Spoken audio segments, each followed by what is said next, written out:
Hello folks, welcome back. This is part 3 of our Gledhill Brook series, and in part 1 we worked on the time mechanism. Part 2 we worked on the punch mechanism, cleaning and disassembling and reassembling that. In part 3 we're going to finish up, and what is left is actually creating a time card and looking at using the punch mechanism and operating the clock. This clock did not come with a time card. I was able to find an image online from a very old catalog that gives me some idea of what it looked like, but the way that we're going to actually recreate a card is to just run the clock through its paces and see what it looks like and then align our card to fit what the clock is actually doing. I have re-inked the ribbon, which you can see from my hands here. And I've got a piece of paper that is cut to 3¼ inches wide, which matches the paper frame here.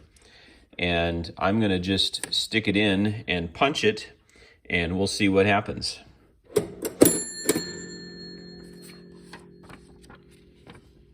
So there we go. There's our 12:01 Sunday. I think my ribbon is not perfectly re-inked, so that's why that spot is missing, but hopefully as it runs through, that'll work better. Now, what I don't know is where does this land laterally here? And that's because that's indexed in the door of the clock. So I'm going to close this up, and then we'll run a cycle.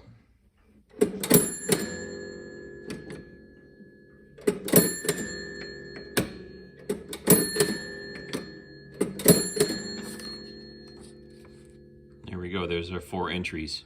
I'm going to run the mechanism through its week cycle, and that'll give us the vertical positioning on our card, and then we can use that as a template for making our new card.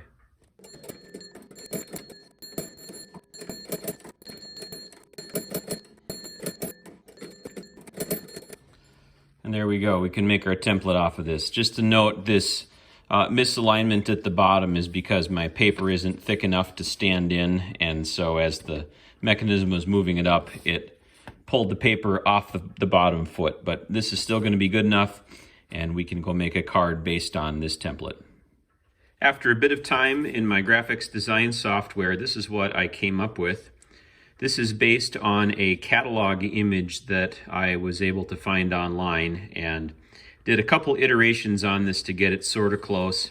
This corresponds with how I've got the clock set up, with the week starting at Saturday morning and ending at Friday in the PM.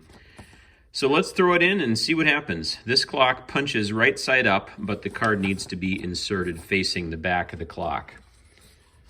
And so we're all the way in, so this should be Saturday morning, and we're in our first in position. Moment of truth. Look at that, that looks great. I'm going to just verify the lateral version. This should be the final out of the day. That looks pretty good too. And we'll advance a few days in. Don't know what that day I just turned it to, but we'll find out here. There we go, Tuesday morning in the Tuesday slot. I think this should be Friday. And we'll try the end of the day. Oh, Thursday, end of the day.